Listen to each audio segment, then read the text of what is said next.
De pé agora, nós vamos ler até o versículo de número 12. Atos capítulo 7, Atos capítulo 2, a partir do versículo de número 7. Nós temos muito... Pode deixar aqui a água, obrigado, mais uma vez. O livro de Atos, no capítulo 2, no versículo 7, diz assim, ó: E todos pasmavam e se maravilhavam, dizendo uns aos outros: Pois que não são galileus todos esses homens que estão falando? Como, pois, ouvimos cada um na nossa própria língua em quem somos nascidos? Partos, medos, elamitas e os que habitam na Mesopotâmia, Judéia, Capadócia, Ponto e Ásia, Frígia, Panfilia, Egito e partes da Líbia, juntamente a Cirene, forasteiros romanos, tanto judeus como prosélitos, cretenses e... Perceba que é o último nome. Todos temos ouvido em nossas próprias línguas falar das grandezas de Deus, e todos se maravilhavam que estavam suspensos, dizendo uns aos outros: O que isso quer dizer? Pode tomar assento, por favor.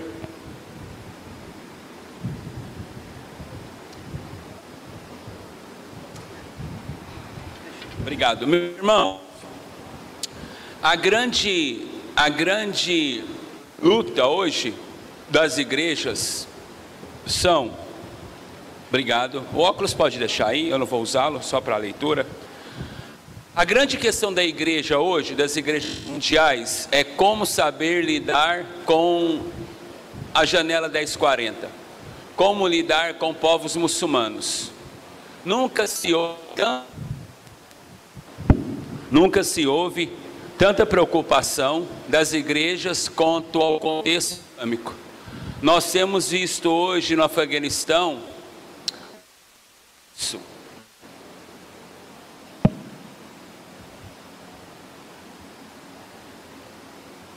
Obrigado.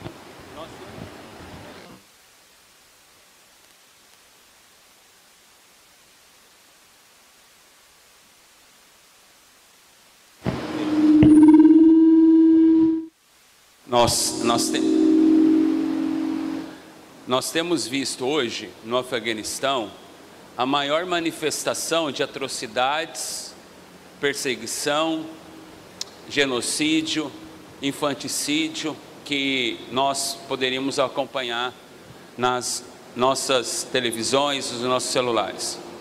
Mas na verdade, tudo isso é muito pouco perto daquilo que de fato acontece.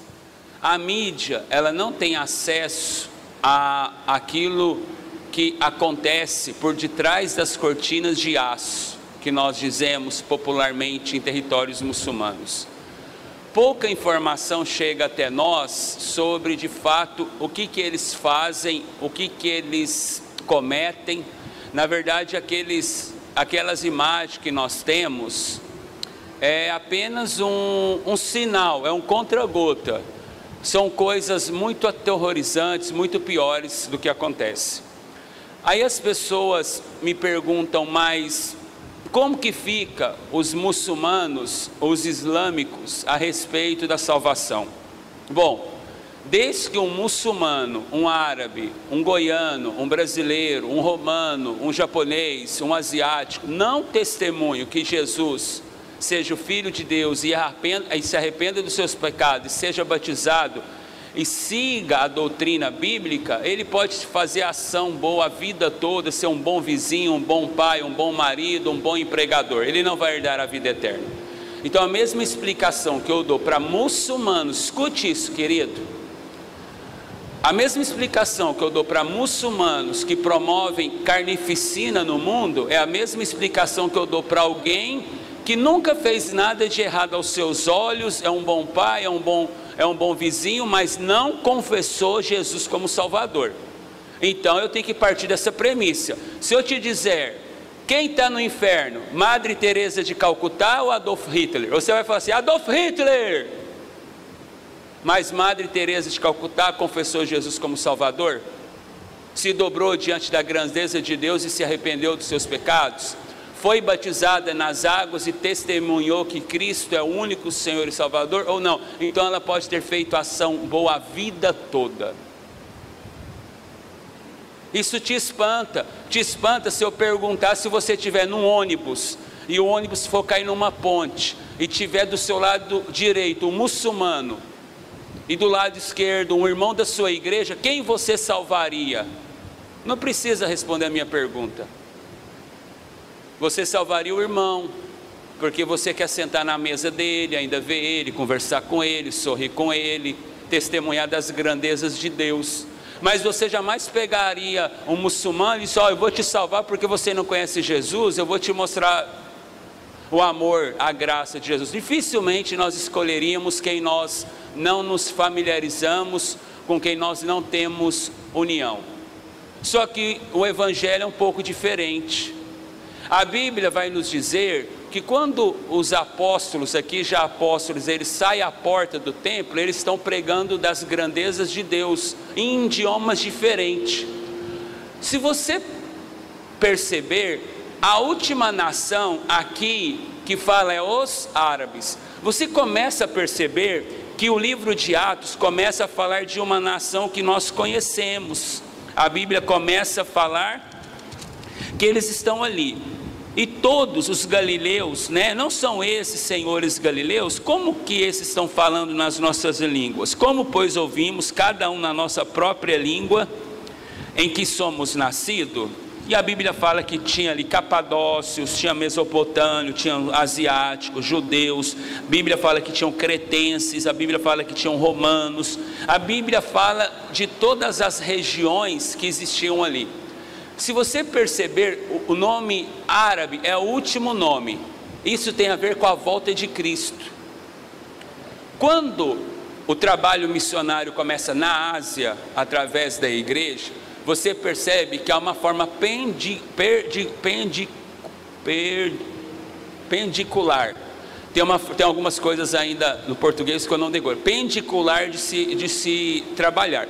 Deus começa um giro de 180 graus ao lado norte da nação aonde surge tudo.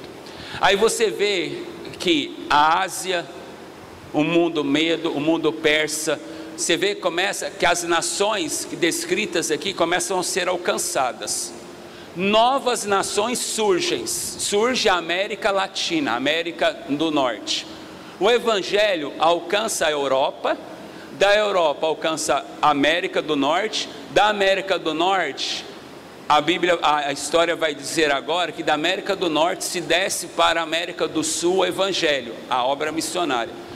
Da obra missionária do Brasil agora, está voltando o Evangelho para a África e os povos árabes.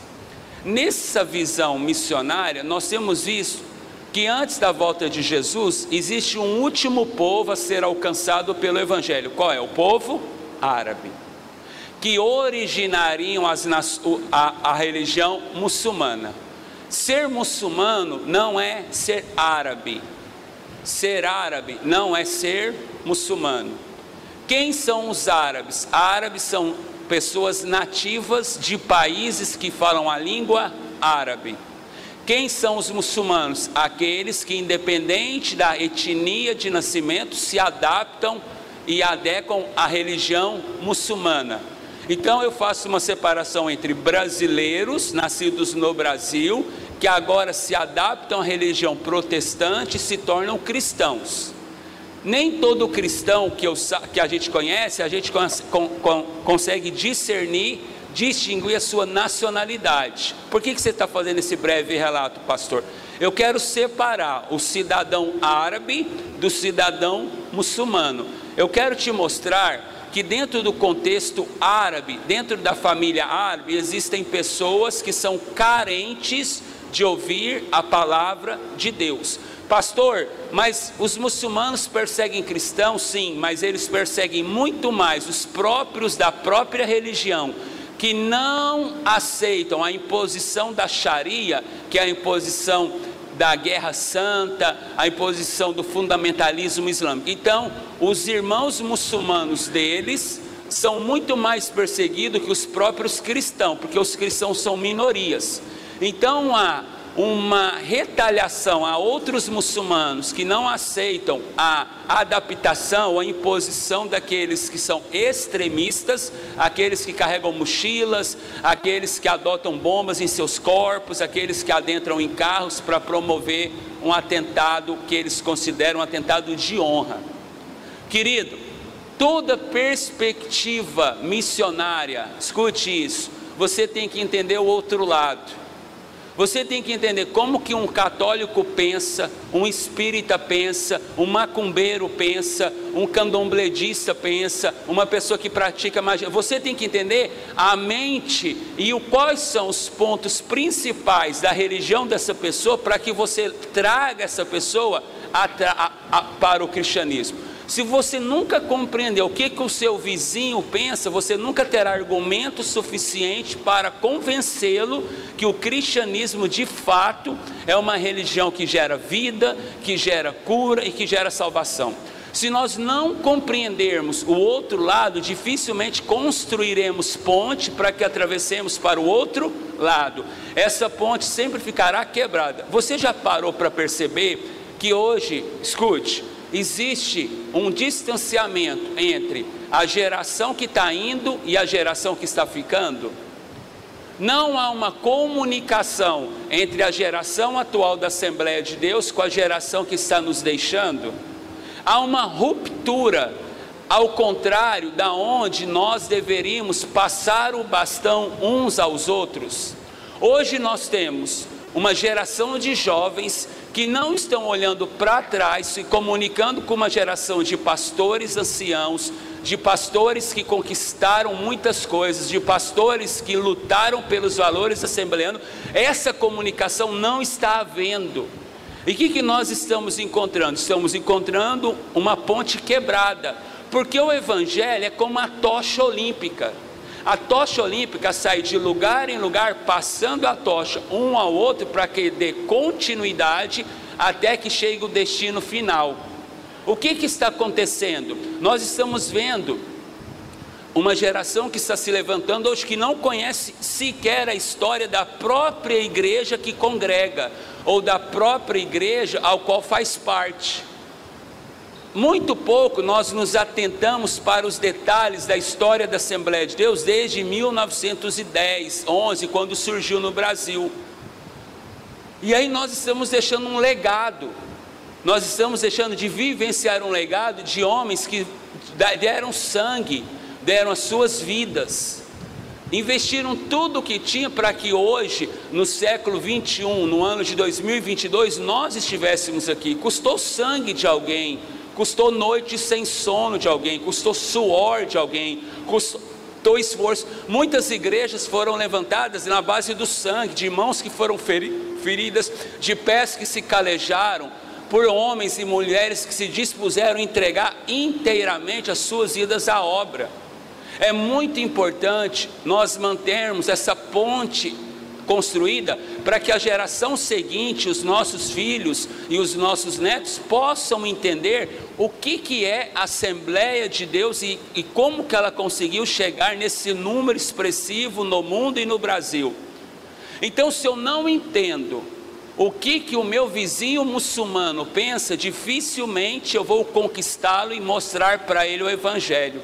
Se eu não entendo como que ele me vê, como que um muçulmano, como que um romano, como que uma pessoa de uma outra religião, como ele acha que é o cristianismo, dificilmente eu vou ter acesso a ele. Esse acesso vai estar bloqueado. Hoje, o maior problema da igreja com o mundo muçulmano não é recurso. Recurso nunca faltou. Eu ouvi o pastor Amarildo falando para uma irmã que está construindo uma igreja numa das cidades que nós passamos de Palmas aqui.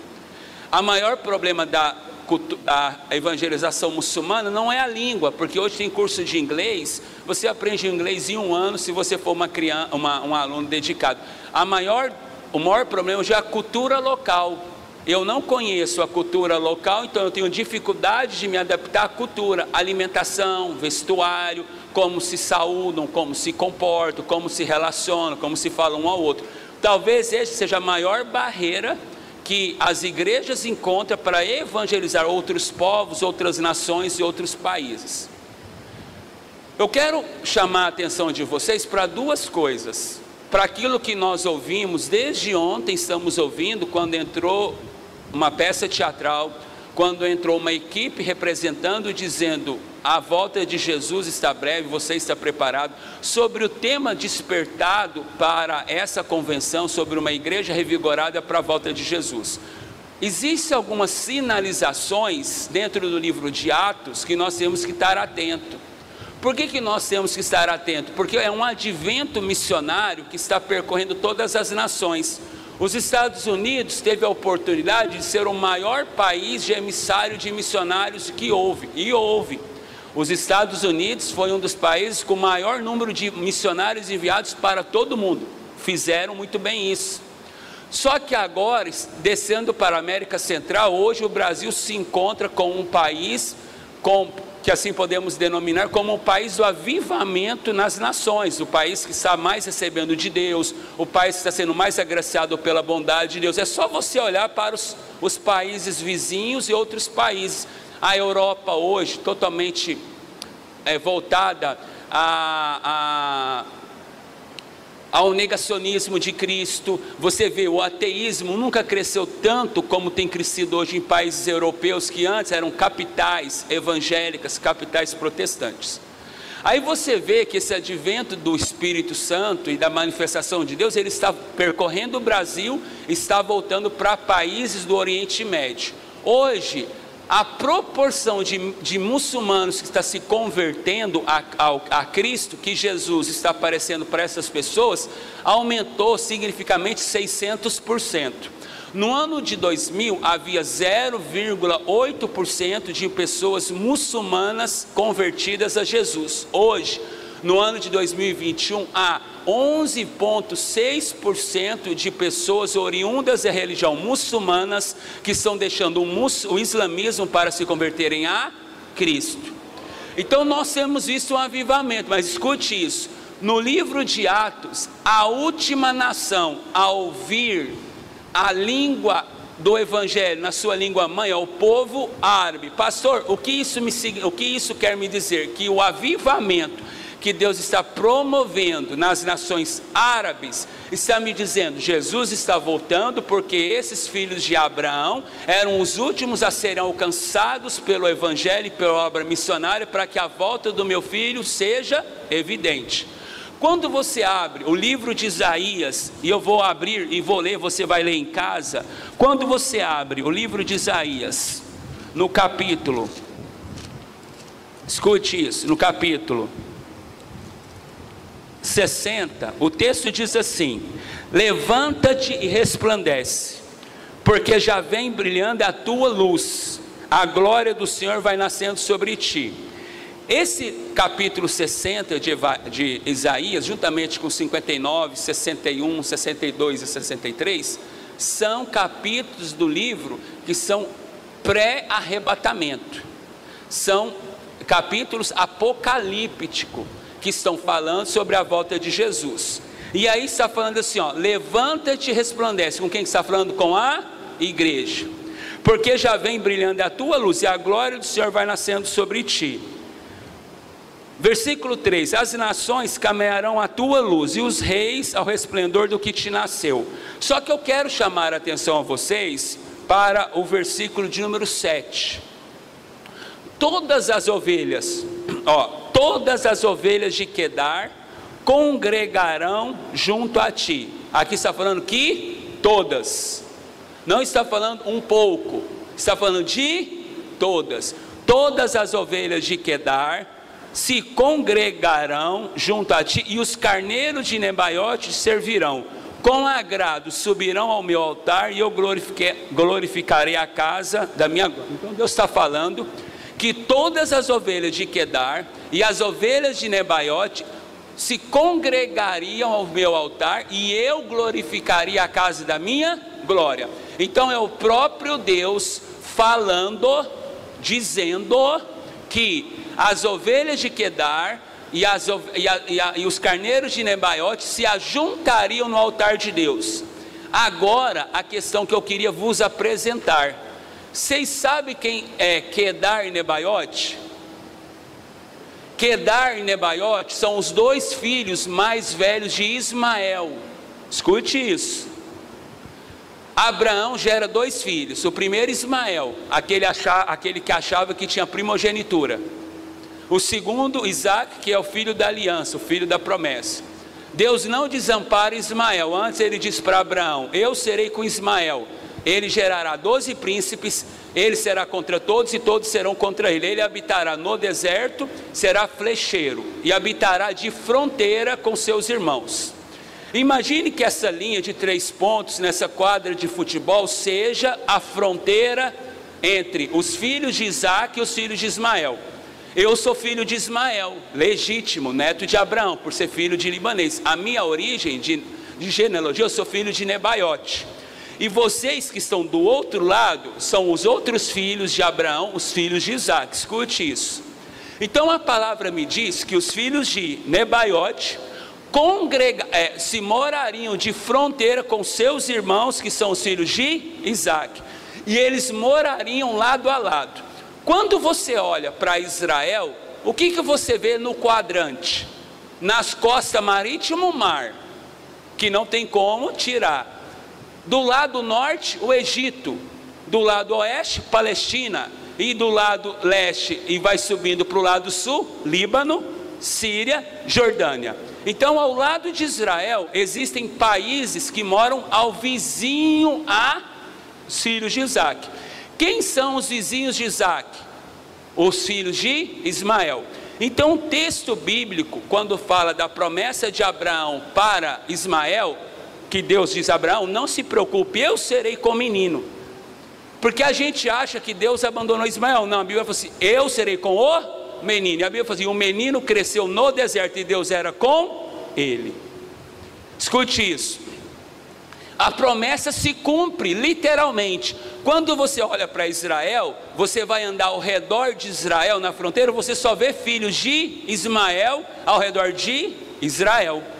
Então Nebaiote, escute, e Quedar originariam as nações árabes no mundo. Então hoje toda a nação árabe ao redor de Israel são filhos de Nebaiote e Quedar.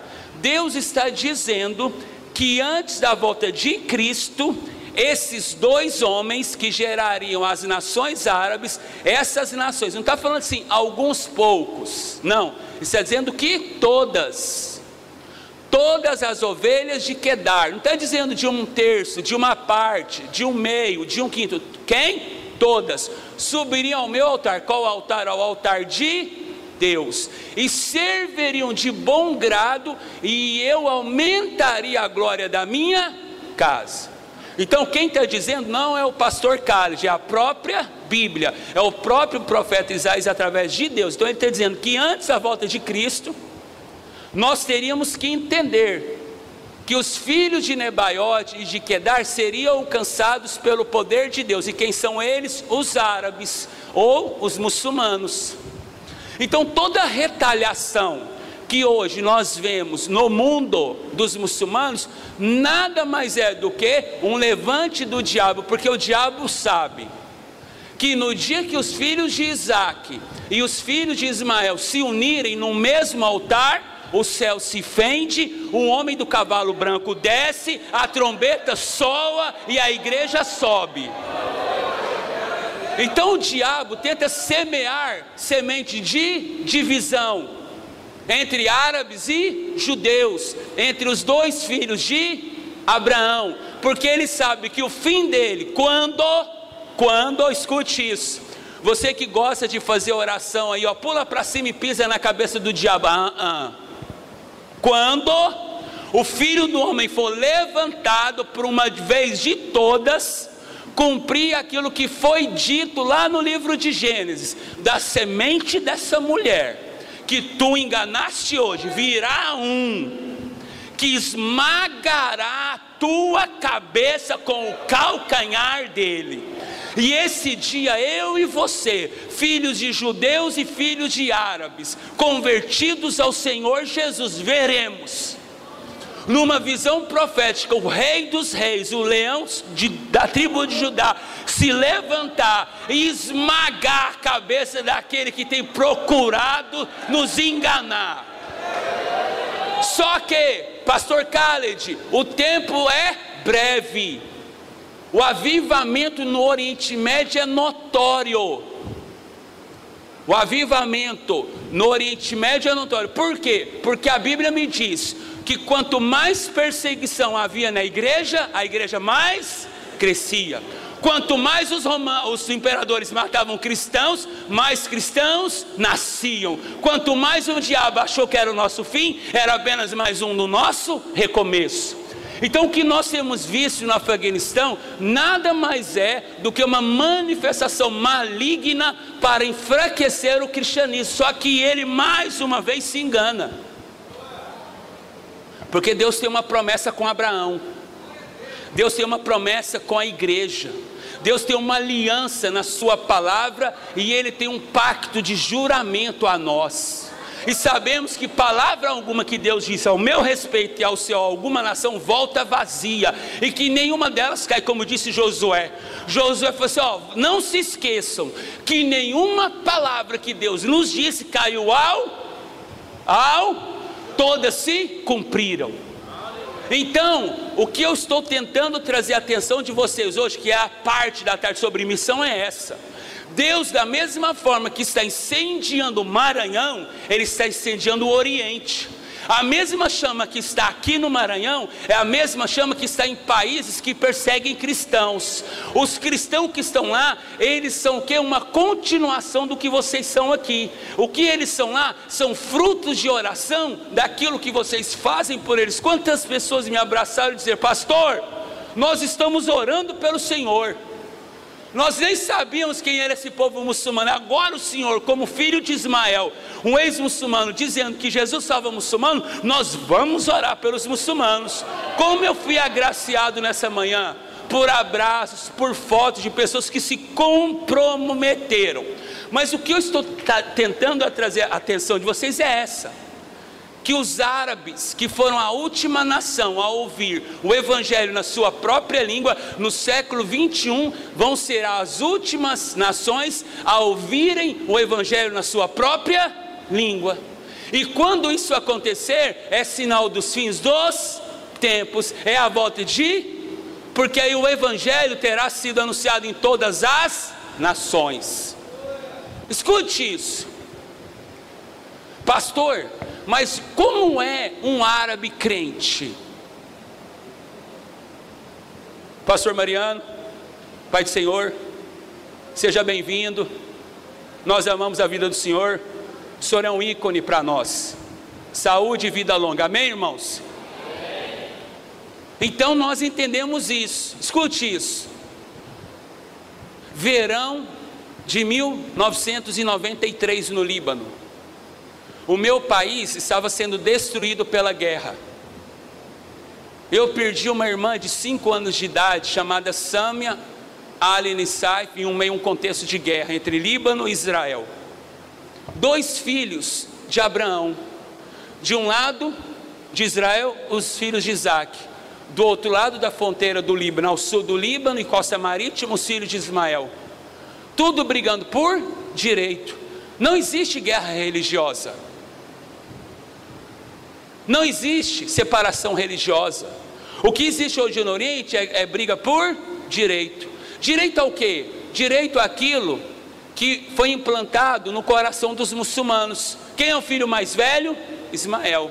Então ele tem o direito da primogenitura.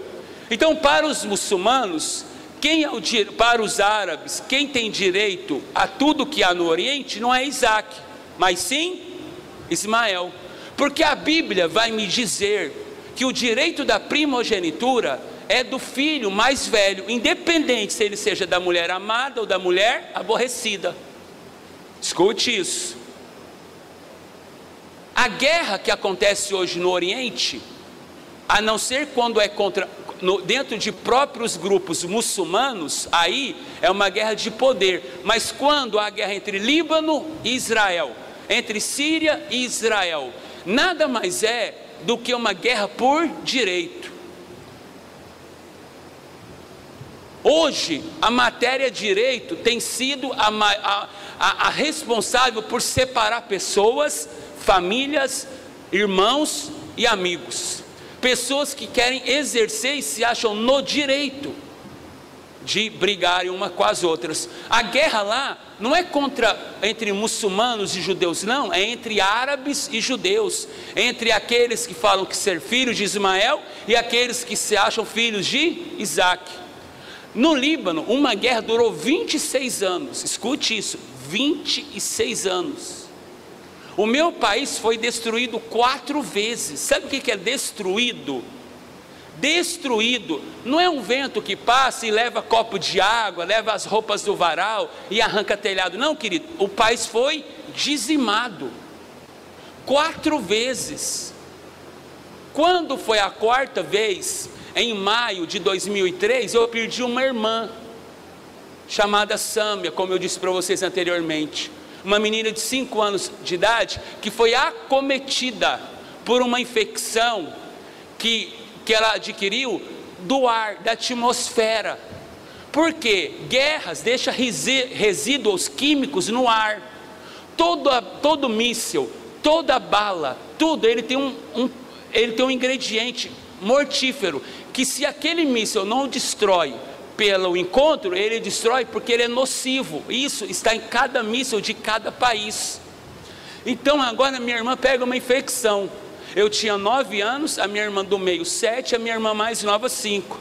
Nós não sabemos como, porque nós estávamos em um esconderijo subterrâneo. Eu fiquei no esconderijo subterrâneo do dia que eu nasci até meus 9 anos de idade, onde eu morei no esconderijo subterrâneo. Subitamente, inexplicavelmente, nós não sabemos como a Sâmia foi acometida dessa doença. Nós não sabíamos se ela tinha como chama aquele no organismo que defende o corpo? Anticorpos. Era uma criança. Eu nunca fui num médico até meus 9 anos de idade. A minha irmã morre nos braços do meu pai. A imunização, né, que nós temos visto muito falar. Quando a minha irmã morre nos braços da minha mãe, o meu pai chega. O meu pai chega porque ele foi buscar comida, porque a gente não tinha o que comer. Meu pai chega e pergunta para minha mãe, Elissar, a minha mãe chama Elissar, ou seja, o que a gente está fazendo aqui no Líbano? O mama camelo, Amuni, que a Amuni é minha irmã. Aquilo arma firrada, Rahina Brasil, Honmi Líbano, cada Zalami Omar Regit lá Brasil. Meu pai falou: o que a gente está fazendo no Brasil? Eu perdi a minha irmã mais nova. O governo do Líbano está oferecendo refúgio para a gente ir para o Brasil. Minha mãe, mas meu amor, Ali, o que nós vamos fazer no Brasil? Nós não sabemos falar a língua brasileira. O meu pai disse: por mais que eu não fale a língua local, eu quero estar vivo. O que me adianta falar uma língua aqui se eu vou estar morto juntamente com a minha família? O que aconteceu? Chegou o dia da paz. Pastor, como assim? Na guerra, o dia dos muçulmanos e o dia dos judeus são respeitados e se para a guerra. Na sexta, o dia dos muçulmanos. No sábado, o dia dos judeus. Então não há guerra, se cessa, se respeita o dia religioso, porque é o dia que o muçulmano vai para a mesquita e o dia que o judeu vai para a sinagoga. Então nesse prazo é o prazo dos refugiados, por isso que vem o nome refugiados. Nós viemos para o Brasil. Pastor, o que o senhor está querendo nos salientar e nos mostrar? Vocês vão entender. Quando chegamos no Brasil, não sabíamos a língua. Chegamos no Brasil, fomos morar em São Paulo. De São Paulo, nós fomos para a cidade de Uberlândia. Ali, querida, as pessoas perguntam assim: pastor, o que o senhor gosta de comer, né? A gente às vezes está na igreja, as pessoas querem ser gentis conosco. Eu falo assim: um arroz com ovo eu estou feliz. E quem convive comigo sabe, porque quem passou fome sabe como é valioso um arroz com ovo. Quem comia resto de feira sabe como é bom um pão com ovo. Quem não tinha o que vestir sabe como era bom andar com um sapato rasgado por longos anos, mas ter um sapato para usar no pé. A mesma roupa. Tem hora, querido, que Deus vai promover situações na sua vida que você não vai entender. Tem hora que vai ter algo que vai faltar que você não vai entender. Vai chegar luto na sua família que você não vai entender. Nós fomos para Uberlândia, Minas Gerais. Lá em Uberlândia, papai virou mascate. Sabe quem faz muito esse trabalho de mascatear? Os maranhenses, quando eles vão para o Goiás. Porque eles chegam lá e eles começam a trabalhar naqueles carrinhos que vendem produto doméstico, tapete, rede, utensílio doméstico. Então eu encontro muito maranhense de fibra vendendo as coisas na rua naqueles carrinhos. Sabe quem fazia aquilo? Lá os árabes, quando chegava aqui no Brasil, na década de 80, na década de 90, como mascate. Então o papai foi trabalhar de mascate na rua e eu ajudava o meu pai depois da aula. Terminava a aula das 7 às 11h30 da manhã, eu ia na rua vender com meu pai, porque meu pai não sabia falar o português. Eu estava aprendendo o português na escola, eu ensinava o português para o papai. Meu pai e minha mãe não sabem falar o português direito, só com sotaque. Olha que interessante, nós alugamos uma casa, uma meia água, que aqui é chamado barraco, uma casa de 3 cômodos. Nós alugamos. Ao lado da nossa casa, está lá uma senhorinha, 1,52 m, coque no cabelo, vestido até a canela, respeitosa e educada, Dona Almerinda, livro preto na mão, aquele andar que parece que ela estava andando sobre as nuvens, saía todo dia de manhã para ir para o seu templo religioso, 6h30 da manhã, eu e minha irmã estávamos saindo, a minha mãe ficava na porta de casa, escuta, dizendo para a gente, para mim e para minha irmã, Alamak, pastor, permite-me ensinar árabe para o pessoal? Não tem problema não? Pastor Mariano, eu vou ensinar árabe para os irmãos aqui, tá? Allah é o nome de Deus, e não Alá. Allah, parafraseando, Allah, diga Allah, Mak, Deus esteja convosco. Então você já sabe agora como chegar num árabe e dizer Allah Mak, ele vai olhar assustado para você. Mas peraí, como é que você está falando de Deus na minha língua? A minha mãe ficava Allah Mak, eu não vou pedir isso para vocês não, depois a gente pede, né? Porque senão a gente fica aqui só em aula de árabe. Minha mãe ficava dizendo, Deus esteja com vocês, eu amo vocês, vocês são meus filhos. Só que agora, saía aquela maranhense de 1,52 m com aquele livro preto na mão. Ela pegava a mão direita dela, porque à esquerda estava a Bíblia, ela levantava para a gente e dizia assim, ó, bom dia! Deus abençoe a vida de vocês, que vocês tenham um excelente dia. Eu olhava para minha irmã e falei assim, você sentiu? A minha irmã, eu senti. Eu olhava para trás, depois da minha mãe ter dito tudo aquilo, eu nunca, ou nenhuma das vezes eu senti o que eu sentia quando aquela mulher de 1,52 m, maranhense, levantava a mão direita e profetizava palavras de bênção sobre nós. Escute, era o melhor momento do meu dia. Eu ficava esperando ela sair de casa, porque quando ela saía, ela levantava aquela mão em direção nossa e dizia, bom dia vizinhos, Deus abençoe a vida de vocês, que vocês sejam um excelente dia. Eu falava para minha irmã, o Deus dela é vivo, o nosso não. O Deus dessa mulher é um Deus vivo, porque nenhuma das vezes que a mamãe diz para a gente, Alamak, acontece o que acontece com essa mulher. Agora a Dona Almerinda tem uma estratégia. A Dona Almerinda tem uma estratégia. Qual é a estratégia dela? Se aproximar da minha família. Ela chegava lá na igreja. Irmãos, tem problema eu estar aqui? Ou vocês querem que eu volte para cá? Pode ficar aqui? Obrigado, mesa, diretora. Ela chegava na igreja dela e dizia, gente, a gente tem que orar pelos nossos vizinhos. Aí o povo assim, Dona Almerinda, esse povo do Oriente Médio, eles é doido. Dona Almerinda, esse povo do Oriente Médio, eles perseguem cristão. Ela, não, meus irmãos, aquela calma. Deus colocou eles no meu coração e disse que é para mim evangelizá-los.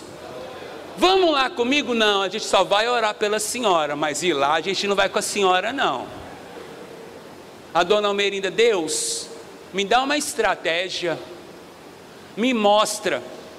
O que Deus colocou no coração da dona Almerinda? Minha mãe e povos árabes amam café.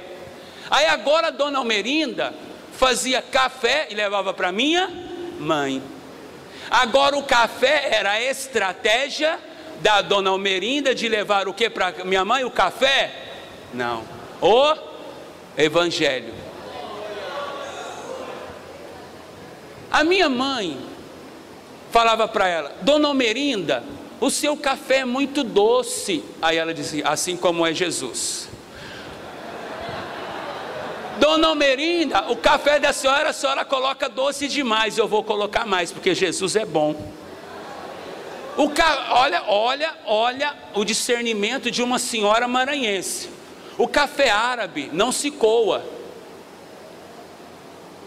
Eu acredito que alguns de vocês já tenham experimentado. Então o café árabe é amargo. E aí a dona Almerinda, a minha mãe, Almerinda, bebe café. Aí a dona Almerinda bebia. O que você achou? É amargo demais, é uma vida sem Jesus. Aí minha mãe: dona Almerinda, eu não estou entendendo a senhora. Dona Elissar, uma vida com Jesus é como esse café doce, uma vida sem Jesus é como esse café amargo. Não tem sabor, não tem sentido. A gente bebe e não sente o sabor. A senhora vê que quando eu bebo esse café que eu faço, o café é doce, gostoso, bem temperado, é porque é um café com Jesus. E o café da senhora é sem Jesus. Dona Almerinda, eu conheço Jesus. Lá na minha terra fala que ele faz milagre. Não, dona Eli, esse Jesus que estão falando para a senhora é um Jesus amargo, que era o Jesus do Alcorão. Pastor Khalid, nos mostre uma ponte entre o Alcorão e a Bíblia. Dentro do Alcorão, a palavra Jesus aparece 24 vezes. A palavra Muhammad, ou o nome do profeta, aparece apenas 6 vezes. Então, dentro do Alcorão está me dizendo que o nome de Maomé aparece 6 vezes, e o nome de Jesus aparece 24 vezes. A partir do momento que você entende quais são os capítulos e por que o nome de Jesus aparece no Alcorão como profeta simples, você é capaz de pegar um muçulmano e conduzi-lo à palavra. Você tem que entender como é Jesus. Aí minha mãe falou assim, a dona Almerinda: o que é Jesus para você? Ué, no Alcorão fala que Jesus é um profeta, que ele veio a essa terra, cumpriu a sua missão, realizou milagre e foi embora. Só. Mais nada? Não, mais nada.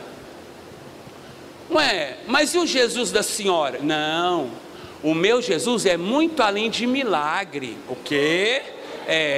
O Jesus, ele veio em barriga de mulher. A minha mãe: não, lá no Alcorão também fala que ele veio por Maria, sim, através de um ato de Deus. Fala que ele percorreu essa terra realizando um milagre. Só que um dia ele resolveu se dar por aqueles que nele poderiam crer. Como assim? É porque ele morreu numa cruz para todo aquele que nele crê não tivesse uma vida pífia, não perecesse, mas esse fosse recompensado pela vida eterna. A minha mãe: vida eterna? Ué, mas no Alcorão diz que eu, para ter vida eterna, eu tenho que rezar 5 vezes ao dia, decorar todo o Alcorão, jejuar 30 dias, que é o mês do Ramadã, doar ajuda aos necessitados, ir para Meca. Eu tenho que ser exemplar na minha fé. Só isso? Você não tem que fazer nada mais para que você seja salva no Alcorão? Não. E ainda assim diz que no último dia, se eu for vista com graça pelo Deus, eu poderei herdar o céu. Mas se ele não me ver com bons olhos, eu serei lançada no inferno. A dona Almerinda falou: como é que é? Então você faz tudo isso, você se dedica, você pratica todos os pilares do islamismo, e você não tem certeza da salvação? Minha mãe falou: o que é salvação? Você vê que a dona Almerinda começou a criar ponte, conexão, começou a construir acesso da minha mãe para o evangelho. Aí a dona Almerinda: eu não posso te falar, mas eu vou te trazer um livro que pode te falar. Agora, do café amargo passou para o café temperado. A dona Almerinda agora leva uma Bíblia para minha mãe. E a dona Almerinda começa a dizer para minha mãe onde a minha mãe devia ler. Todos os dias a dona Almerinda ia lá em casa com papel. A senhora já leu Mateus? Já. Agora a senhora vai ler o Evangelho de Lucas, esses capítulos. Aí depois minha mãe terminava. Dona Almerinda, terminei. Aí agora, em vez de ser a dona Almerinda ir lá em casa, era minha mãe que ia lá na dona Almerinda. Eu já terminei. Aonde eu vou ler mais? A senhora vai ler agora Atos. Aí a minha mãe ia embora. Passava 6 dias, a dona Elissar ia lá na casa da dona Almerinda. Almerinda, vai tomar café e leva onde eu tenho que ler. Você sumiu de casa. Estratégia. A dona Almerinda deu o café doce para que a mamãe sentisse saudade e fosse através do café doce. Você entendeu a estratégia? Deus cria estratégia para que você alcance um amigo seu que não é cristão, formas de alcançá-lo no trabalho missionário da igreja. Às vezes não é um palanque montado na porta de uma igreja, alcançando vidas através de uma cruzada, que é um trabalho eficaz, o melhor trabalho que a Assembleia de Deus desenvolve. Mas também tem aquele porta a porta, café doce a troca de café amargo, a palavra a troca da solidão, levar uma forma da pessoa a acalentar o coração. Está lá o etíope. Onde que ele está? Na carruagem, lendo a palavra. Ele tinha uma Bíblia na mão, querido. Ele tinha o que na mão? E ele estava lendo o que?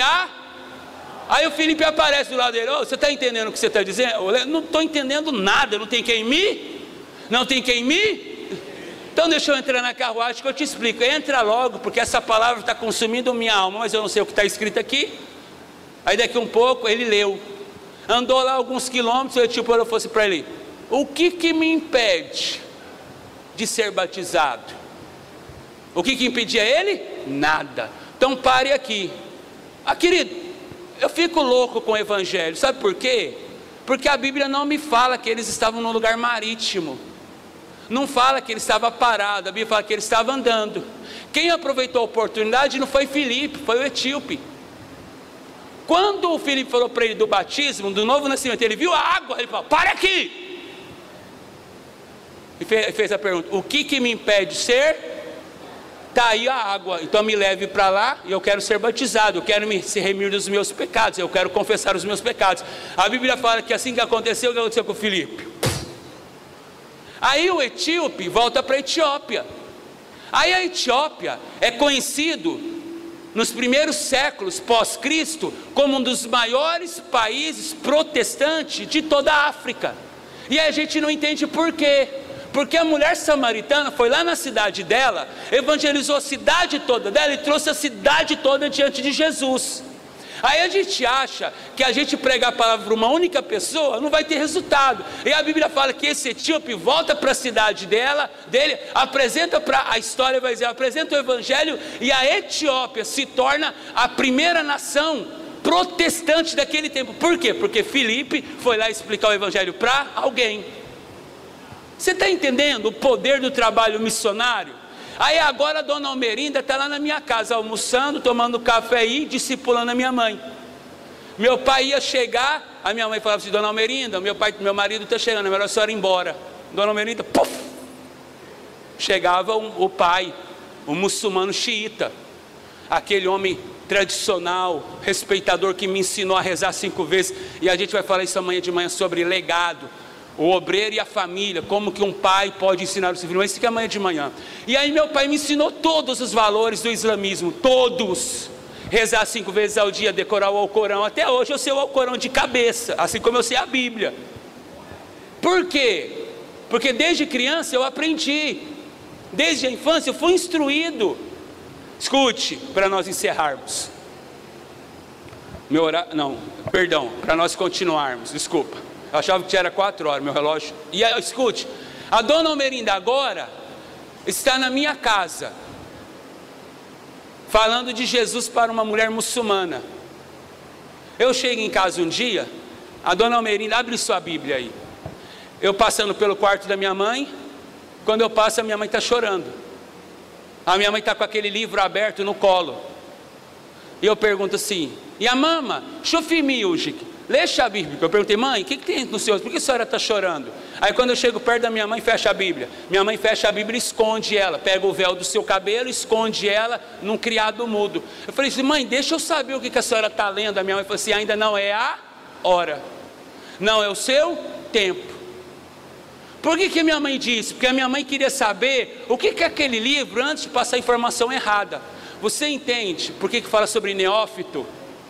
A gente apela, escute, eu me converti e só 8 anos depois, eu me converti em 2004, só 8 anos depois, eu cheguei para o pastor, falei, pastor, agora eu quero uma oportunidade. O pastor ficou 7 anos dizendo, Khaled, vai lá e fala um pouco. Eu falei, não posso, não estou preparado.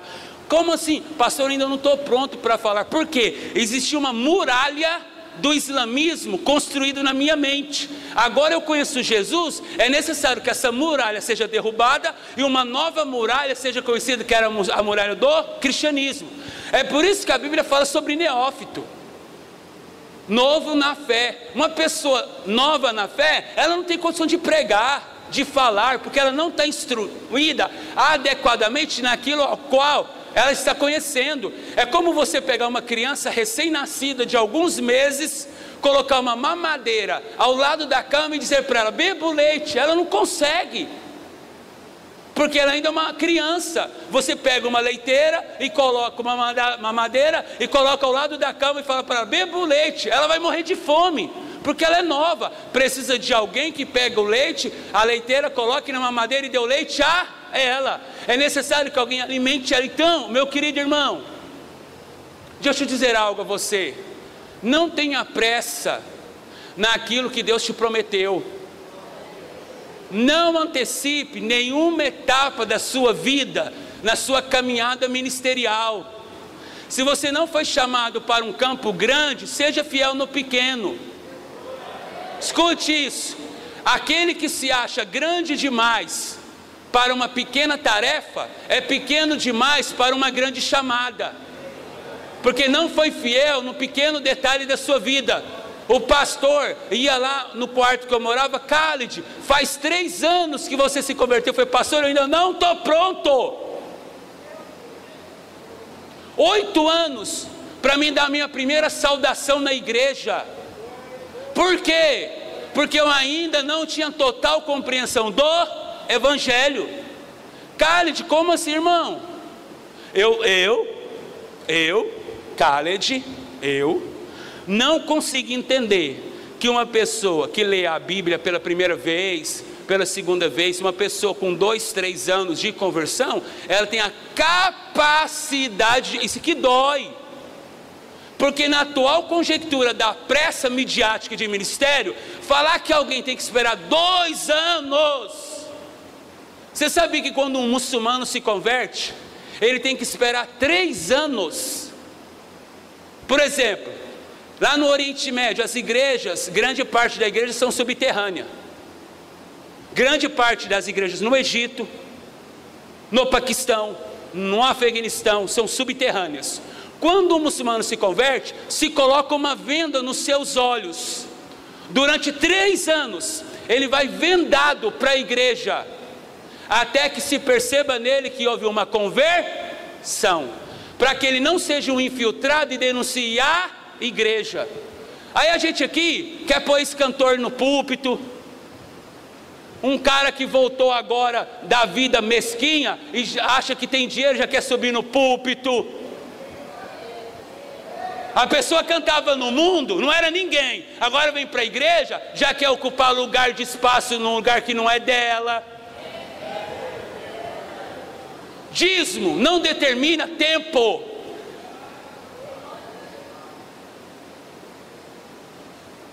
A sua fama lá fora não determina o seu sucesso aqui dentro. Não determina, porque aqui não há sucesso. Aqui não há espaço para fama.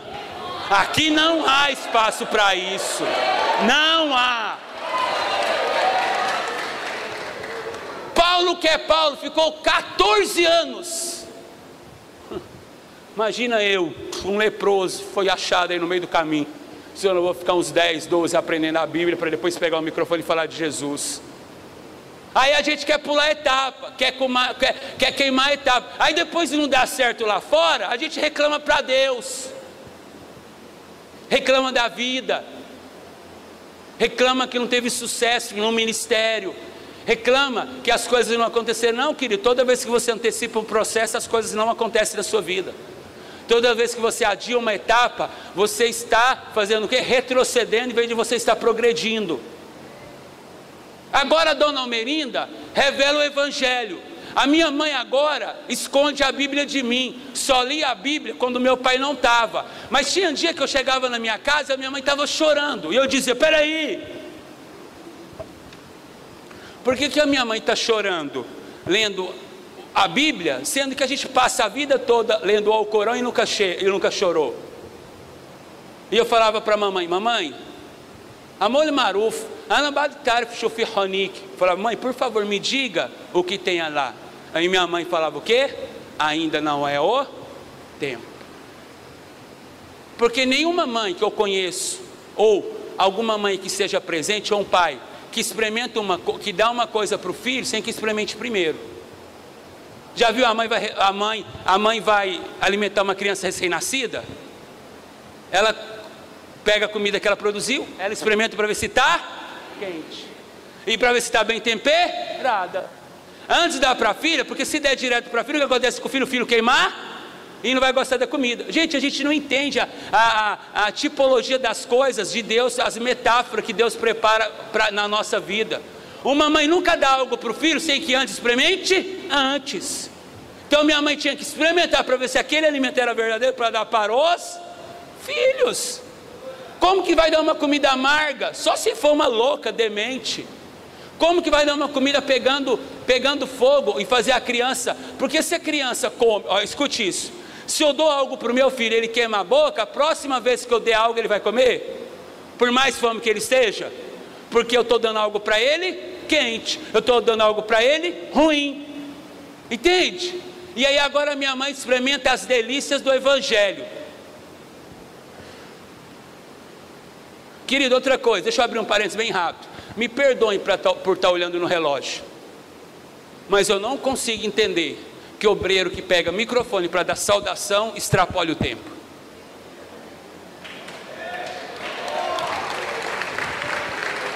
Três minutos é 2 minutos e 57 na minha igreja. Grupo de louvor, o pastor falou, cante uma música, não é para você ministrar, é para você cantar. Já tem quem vai apresentar o sacrifício, que é o sacerdote. O levita canta, e o ministro, o sacerdote, a oferta. Pare de tomar o lugar que não é seu na igreja. Pare de querer aparecer mais daquele que precisa aparecer. Uma oportunidade bem dada é melhor do que um tempo extrapolado.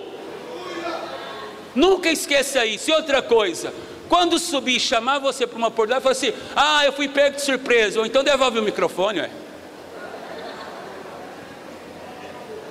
Pastor, desculpa, eu não posso falar, o senhor me pegou de surpresa. Ué, quando eu não sei o que vai acontecer, você me pegou de surpresa, igual aniversário, hoje acabou o aniversário surpresa, né? Com WhatsApp, internet, ninguém mais faz aniversário surpresa, a pessoa só finge que você pegou ela de surpresa, mas ela já sabe o que você ia fazer para ela. Eu fui pego de surpresa. Pastor, estou muito feliz de estar aqui na Conamá de Maranhão, essa mesa diretora linda, parabéns pela vida do pastor Mariano, pela sua recuperação, mas para não ficar só nas minhas palavras, aí o que ele faz? Ele menospreza a Bíblia e coloca dele como acima da Bíblia, para não ficar só nas minhas palavras. Então a palavra dele, eu vou abrir a Bíblia, então a palavra dele é maior que pelo amor de Deus, seja coerente, tenha sabedoria. Oportunidade, leia a mesma oportunidade 100 vezes, Salmo 23, todo lugar que tiver oportunidade, Salmo 23, Senhor nosso pastor, obrigado pastor pela oportunidade, a Bíblia é grande, eu agradeço de coração por todos, acabou, você fica melhor, você sai melhor. Querido, por favor, sejamos inteligentes. Nós ouvimos de manhã que o espírito da inteligência está em nós. O espírito da sabedoria, seja sábio. Na minha igreja o culto começa às 7 horas, acaba 21. Eu nunca vi o culto no campo de Campinas, dirigido pelo bispo Oites, acabar 8h59, 8h55.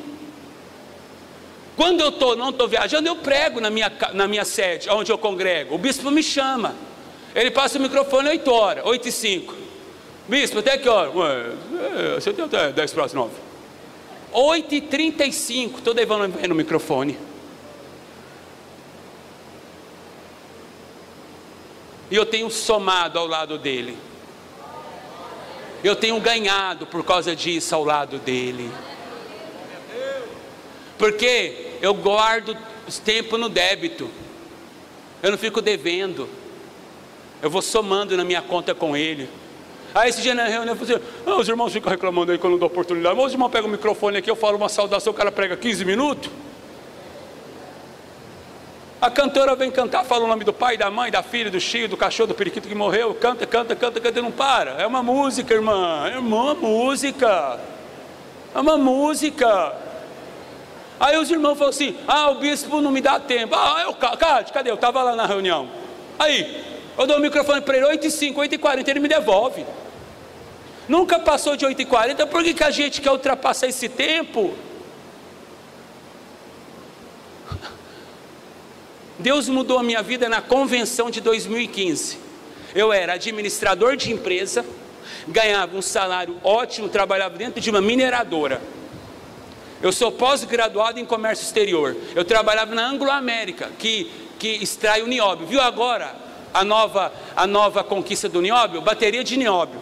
É extraída lá em Catalão, numa das maiores mineradoras de nióbio do mundo, juntamente com o Canadá e a cidade de Araxá.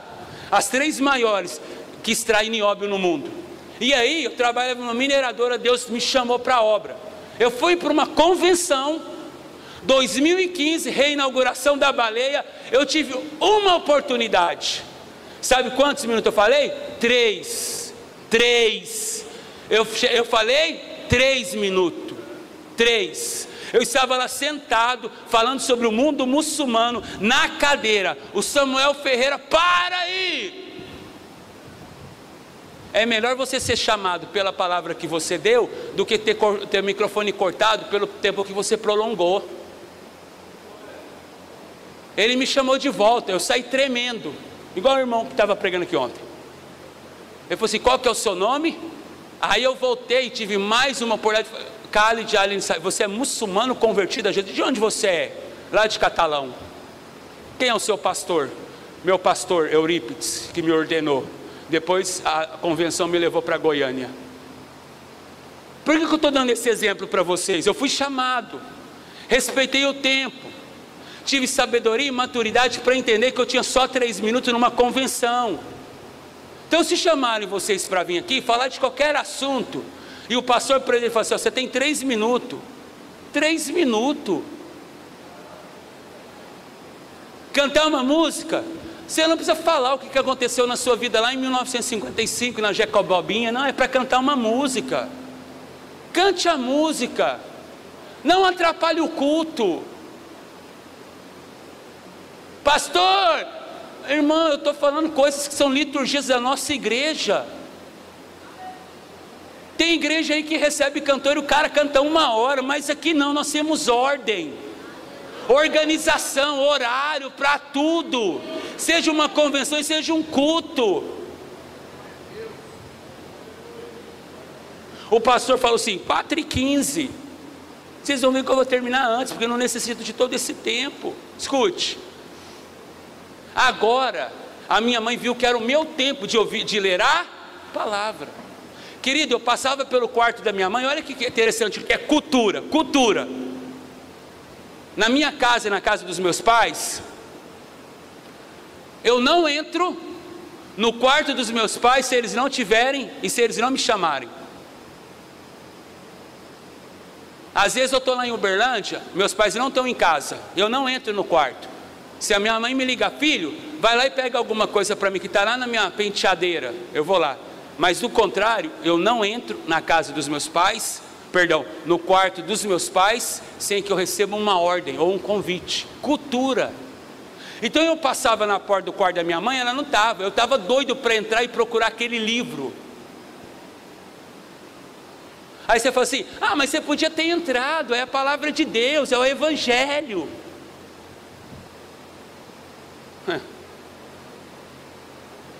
Deus queria matar Arão e Miriam. Chama os dois. Eu estou vendo aí, você está questionando Moisés. Como é que é esse negócio aí?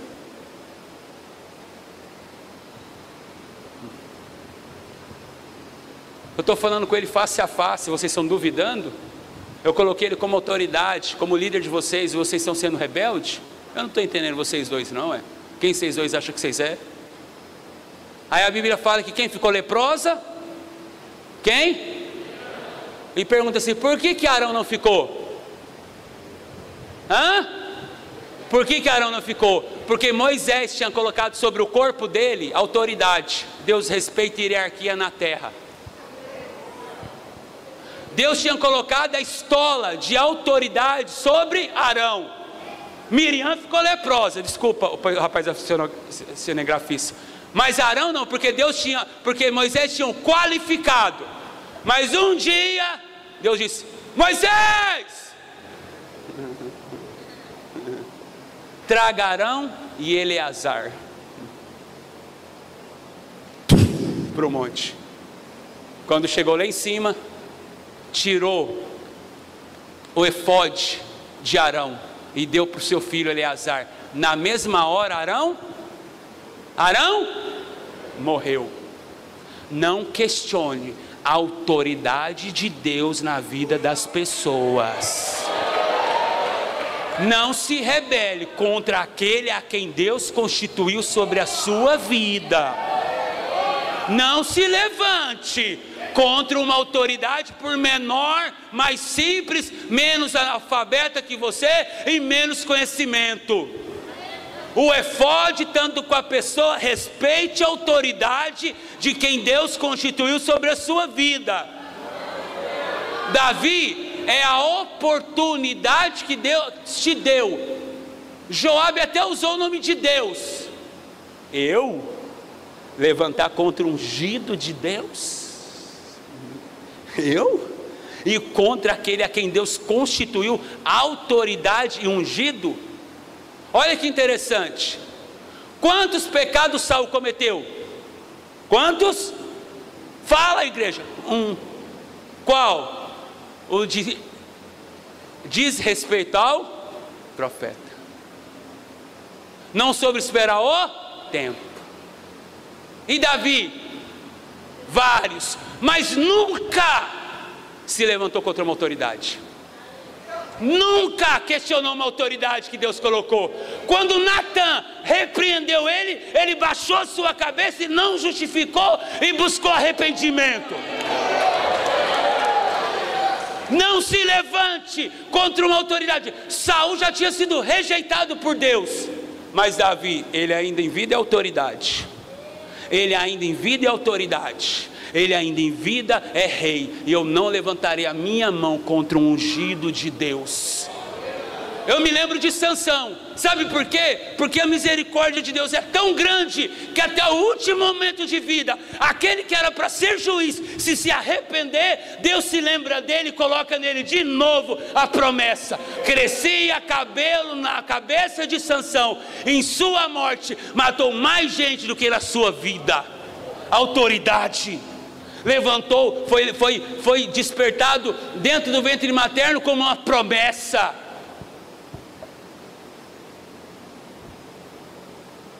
Eu fui recompensado por isso. Um dia, quando eu cheguei em casa, não tinha ninguém em casa. Casa vazia. Meu pai vai chegar 1h da tarde. A minha mãe tinha saído de casa para levar minha irmã no médico. Quando eu chego lá em casa, ao lado da minha mesa de estudos, ao lado do meu Alcorão, lá estava o livro da vida. Querido, pastor e pregador que não é desastrado não tem chamada não, viu? Fiquem sabendo vós disso. Não diga a Deus, mas sou eu mesmo. Querido, deixa eu dizer algo. Ao lado do meu Alcorão, a Bíblia. E lá naquele livro, sem nome na capa, minha mãe tinha escrito Shufi Hon Maktub Khalid Amol Maruf. Minha mãe viu. Chegou o tempo. Veja o que está escrito aqui nesse capítulo. A minha mãe pegou marca-texto amarelo e grifou todo o capítulo 43 de Isaías, do versículo 1 ao versículo 5, que foi o mesmo livro que ela, o mesmo capítulo que a dona Almerinda disse para que ela lê. E aí eu comecei a ler Isaías 43, do capítulo 1 ao capítulo 5. Escute, leia comigo, Isaías 43, de novo, do versículo 1 ao versículo 5. Olha só o que diz o texto. Mas agora, assim diz o Senhor que te criou, ó Jacó, e que te formou, ó Israel: não temas, porque eu te remi, te chamei pelo teu. Sabe quantas vezes isso aqui aparece no Alcorão? Nenhuma. Porque tu és. Quando passares pelas águas, estarei contigo. Quando pelos rios, eles não te submergirão. Quando passares pelo fogo, não te queimarás, nem a chama arderá em ti, porque eu sou teu. Querido, sabe quantas vezes no Alcorão consta que Ele é o meu Senhor? Nenhuma. Sabe quantas vezes você ouve ou lê no Alcorão que Ele te chamou pelo teu nome? Nenhuma. Porque eu sou o teu Senhor, teu Deus, o Santo de Israel, o teu Salvador. Dei o Egito por teu resgate, e a Etiópia Sebar por ti. Enquanto foste precioso aos meus olhos, também foste glorificado, e eu te... Esse aqui foi o versículo chave da minha vida. Sabe por quê? Eu passei 20 anos da minha vida escravo. Todos os dias eu li o Alcorão. Quando eu não lia, eu apanhava do meu pai. Todos os anos, todos os meses e todos os dias, eu me lembro que quando eu terminava de rezar, eu me levantava e eu dizia: que Deus é esse que não fala conosco? Por que eu estou dedicando a minha vida para essa religião e eu nunca recebi nada em troca? A cada vez que eu me levantava, eu levantava mais vazio de quando eu me ajoelhava. Não temas, porque estou contigo. Trarei a tua semente desde o Oriente e te ajuntarei dos do Ocidente. Era a minha primeira experiência com a Bíblia Sagrada. Eu nunca tinha tido acesso à palavra, eu nunca tinha lido a Bíblia, eu nunca tinha visto um versículo na minha vida. Porque era proibido, porque o meu pai, os meus avós diziam que no dia que eu tivesse acesso ao contato com qualquer livro dos judeus, eu seria contaminado com uma condenação, que quando eu morresse, eu viria ressuscitado em espíritos de porcos. E agora naquele quarto, lendo aquela Bíblia pela primeira vez, eu fechei aquele livro correndo, porque era emoção demais. Eu fechei aquele livro, olhei para o Alcorão, olhei para a Bíblia, levantei a Bíblia e disse assim: Deus, quem o Senhor é? Há 20 anos eu tenho lido esse livro, eu peguei o Alcorão, e nunca me aconteceu isso que está me acontecendo agora. Agora esse livro, proibido pelos meus avós, condenado pelos muçulmanos, eu estou tendo uma alegria no meu coração como eu nunca tive antes.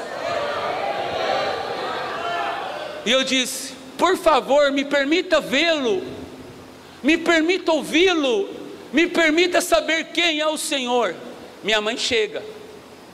A minha mãe chega, viu que eu estava no quarto chorando, ela pega o livro, porque meu pai já estava chegando, era quase 1h da tarde, ele vinha almoçar para me sair com ele, e agora ela chega, pega o livro e esconde de novo, por causa do meu pai.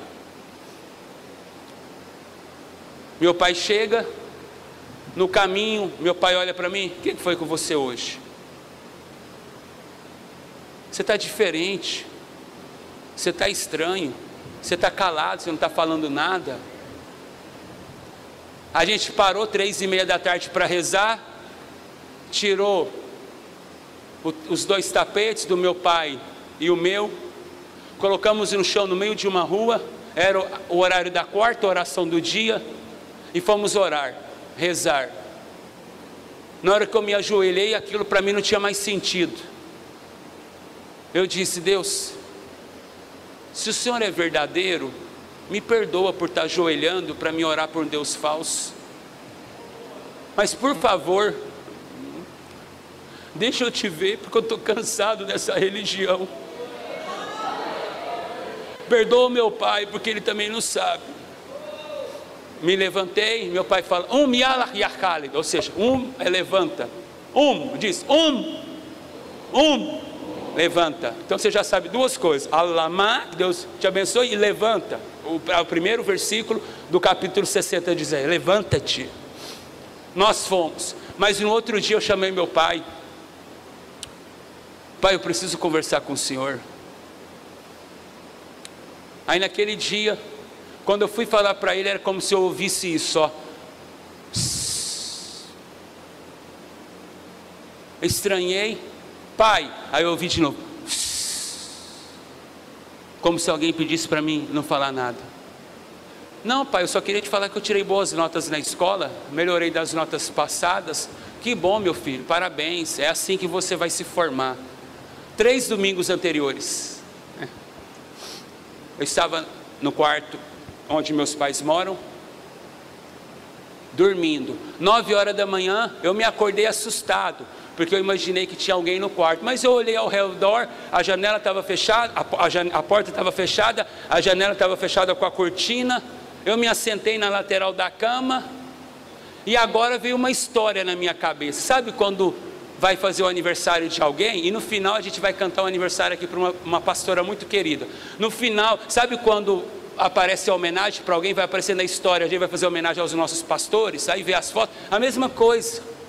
Eu me lembro, na minha mente, eu sentado, com o meu corpo debruçado sobre as minhas pernas,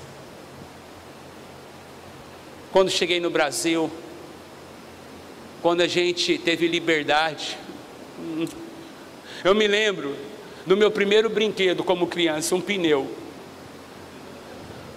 Como era bom descer aquela ladeira lá da casa onde meus pais moravam, batendo aquele pneu de carro, correndo atrás de pneu, coisa que eu não tinha liberdade no Líbano. Eu me lembrei de quando nós podemos andar nas ruas do Brasil, livres, de um lado para o outro.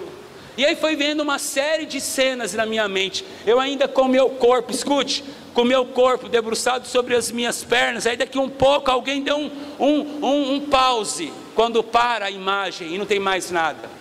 A imagem ficou branca, mas eu senti que alguém estava no meu quarto.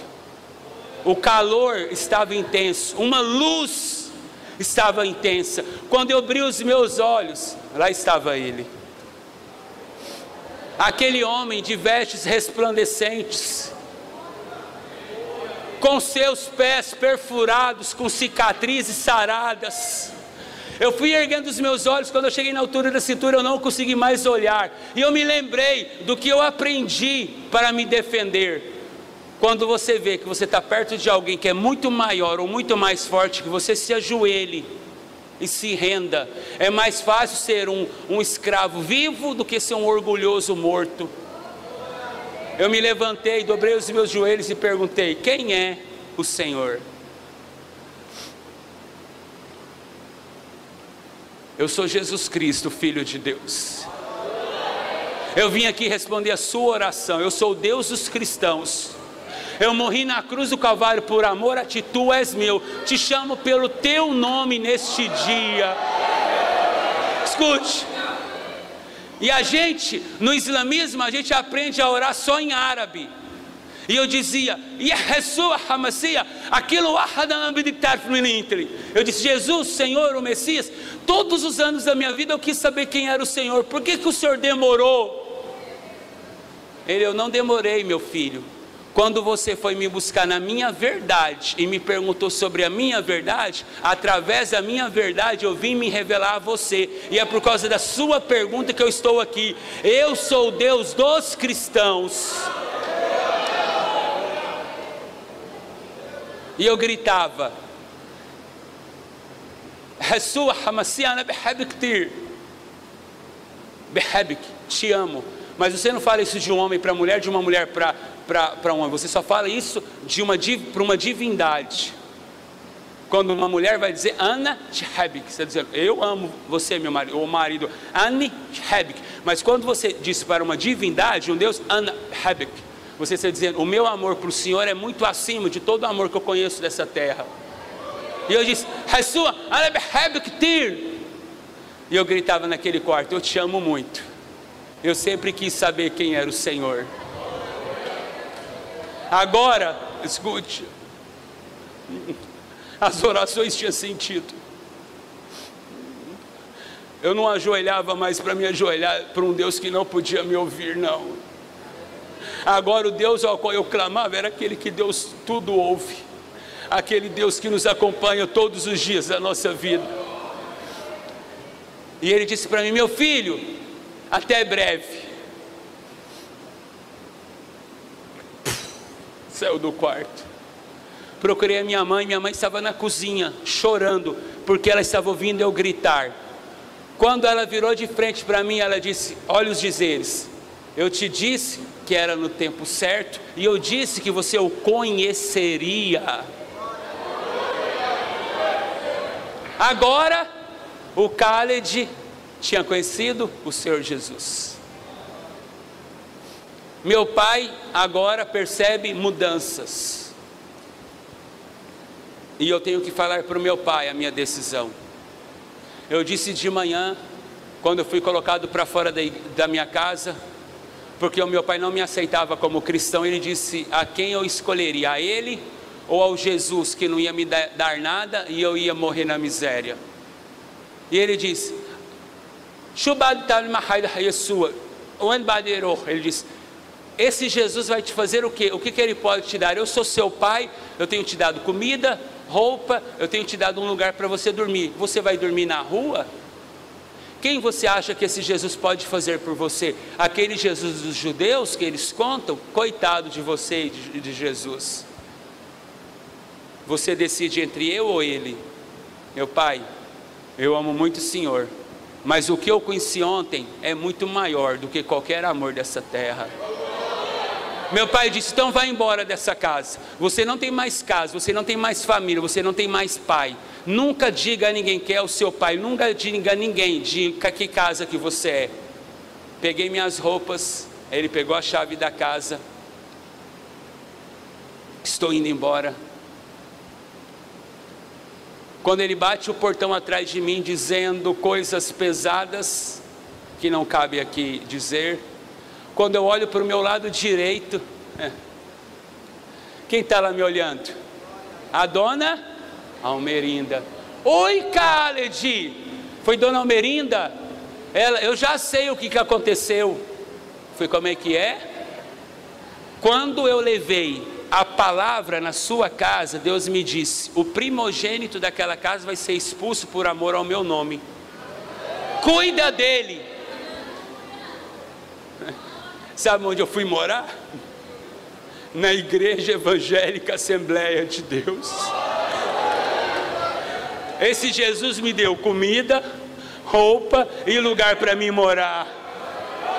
Quando eu cheguei lá na igreja, as irmãs do círculo de oração, dona Almerinda do céu, agora os problemas aumentou, agora ele veio morar aqui.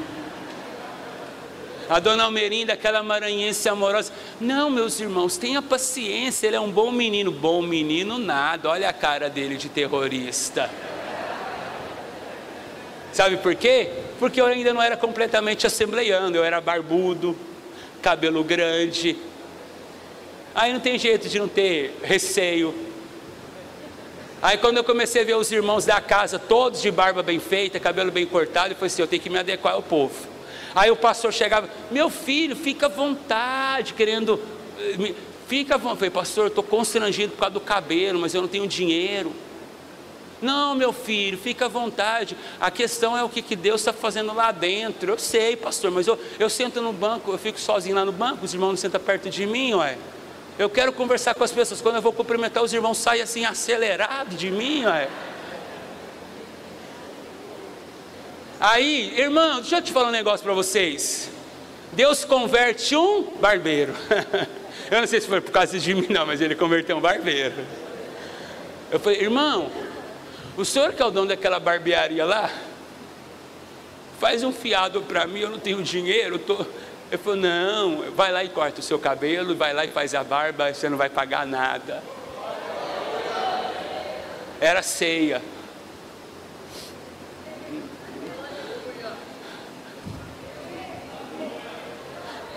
Eu saí do quarto. Eu sempre sentei no último banco. Hoje não, porque a gente tem um cargo, mas eu sempre gostei de sentar no último banco por causa da timidez. Aí a porta lateral da igreja era uma porta do fundo e a lateral.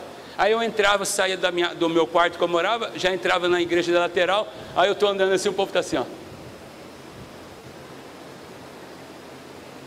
Aí o pastor, Khaled. Aí eu olhei para trás, mas Khaled, agora você é assembleiano. Eu falei assim, glória a Deus, agora eu sou assembleiano. Mas escute, eu encerro, 4h15 meu horário. Eu tinha saudade da minha casa. Eu queria que o evangelho que me alcançou alcançasse o meu pai. Porque eu sabia que esse Deus, ele era capaz de transformar muçulmano, macumbeiro, maranhense, ateu, espírita, católico. Porque eu não duvido do poder dessa palavra. Mesmo que seja nos momentos de dor, eu não duvido do poder desse evangelho. Mesmo quando tudo ao meu redor não está me mostrando isso, mas eu acredito no poder dessa palavra. Mesmo quando eu acho que ninguém está se convertendo, eu sei que ela está movendo em algum coração muito perto de mim. 2 momentos. Quando eu fui encontrado por muçulmanos, por denúncias, eu fui espancado até a morte.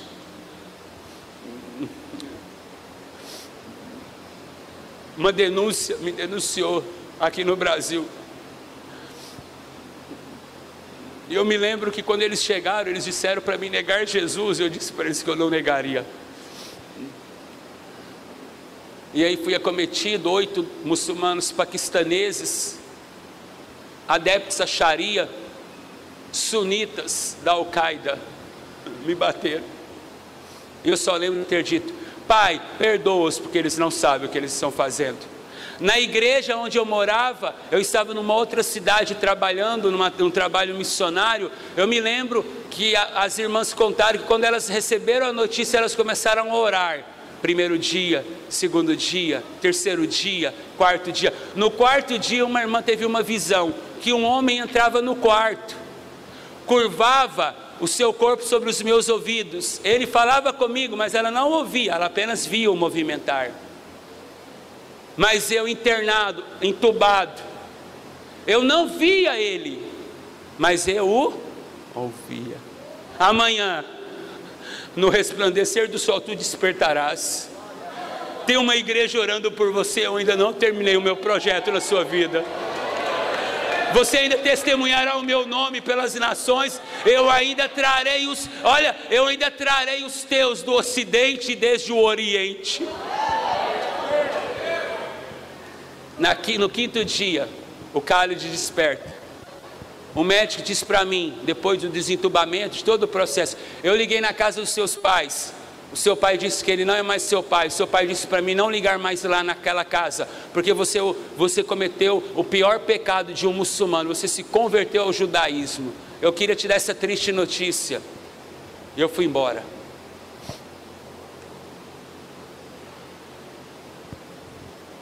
Ressuscitado, curado, uma ação de Deus na minha vida. Eu já estava 9 anos, 11 meses e 29 dias como cristão. O meu telefone toca, não esse, outro. A minha mãe do outro lado, falei, mãe, filho, o seu pai pediu para que você viesse hoje, porque ele descobriu que eu também sou cristã. Eu não sei o que vai acontecer com a gente. Seu pai descobriu que foi a nossa vizinha, A dona Almerinda, a maranhense que deu a Bíblia para nós, eu não sei o que vai acontecer conosco. Venha logo, 9 anos, 11 meses e 29 dias sem entrar na minha casa, sem ver meus pais. E sem ver a minha irmã do meio. Cheguei na casa, bati, abracei a minha mãe, abracei a minha irmã, nós sentamos na mesa. Meu pai sai do quarto, se assenta na mesa. Eu estava na posição que o pastor está, aqui, só, aqui o pastor, eu estava aqui, meu pai se assenta à mesa, me cumprimenta, tudo bem? Eu pedi para que a sua mãe te ligasse, porque eu tenho 2 perguntas para te fazer. Aquele homem muçulmano, me olhando, mas ele ainda era meu pai. Ele disse para mim: quem é esse Deus que te ensina a amar ou que te odeia?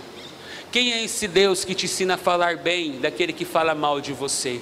Quem é esse Deus que te ensina a honrar o que te desonra, que te ensina a abençoar o que te amaldiçoa? Porque onde eu vou, os seus tios, os seus primos, você disse que você só fala bem de mim a eles, você fala que eu sou seu pai, você não disse a ninguém que eu coloquei você para fora de casa. E outra coisa, o hospital ligou aqui, disse que você estava entre a vida e a morte, que você havia perdido a boa parte da sua arcária dentária, que você tinha quebrado o nariz, já que estava com uma infecção, uma hemorragia interna, de tanta pancada que você tomou. Quem é esse Deus que te ressuscitou, que tirou você do leito de morte? Trarei a tua semente desde o ocidente e te ajuntarei desde o oriente. Eu me levantei, olhei para ele, no impulso de, como às vezes nós fazemos, impulsionado pelo Espírito Santo, e disse a ele: esse Deus, ele é o Pai do Senhor e Salvador Jesus Cristo. Ele deu seu único Filho, para que todo aquele que nele crê não pereça, mas obtenha a vida, porque ele não veio para julgar o mundo, ele veio para... Eu sentei de novo, com medo de uma nova ação do meu pai, só que dessa vez pior, por eu estar testemunhando para ele que Jesus era o Filho de Deus. Silêncio na mesa. Eu de cabeça baixa, minha mãe de frente para mim de cabeça baixa. Quando eu olhei para o lado, meu pai estava em lágrimas.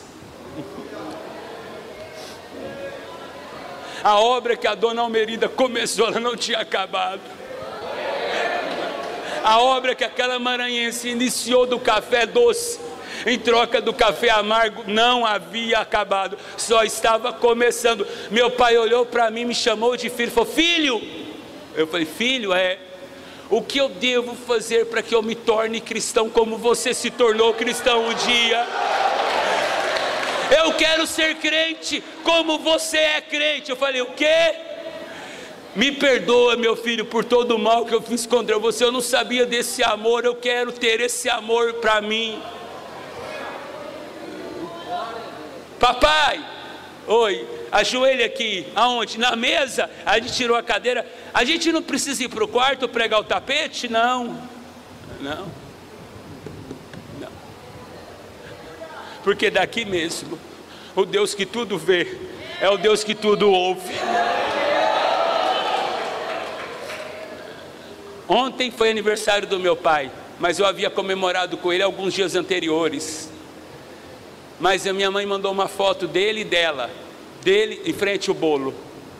E meu pai disse para mim no áudio: Rahina Ronik, lá no Cnis, Ronik no Maranhão. Ele disse: você está aí na igreja do Maranhão? Eu disse: Masbut Ababa. Sim, senhor, papai. Shubadiul Haidekzala, meu quilo ahad fi Ronik. Ele falou: o que você vai dizer a cada um que está naquele lugar? Eu falei: papai, o que o senhor acha que eu vou dizer? Diga a ele: Mafi Allamit Yahsua, que não há Deus como o Senhor Jesus, e que Ele salva, e que Ele liberta, e que Ele cura, e que Ele é capaz de transformar famílias. Fique de pé no seu lugar. 4h15.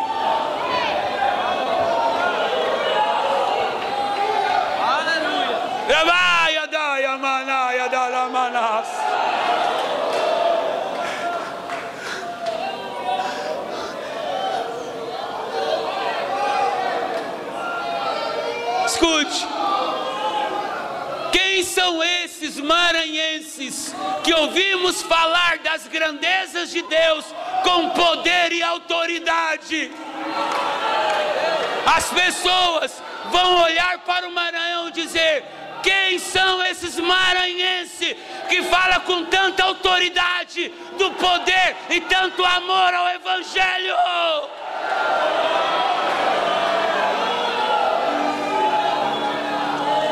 E nós vamos dizer: não há outro Deus como o Senhor. Não há outro Deus como o Deus do Maranhão, o Deus do Israel, o Deus dos convertidos e o Deus dessa nação.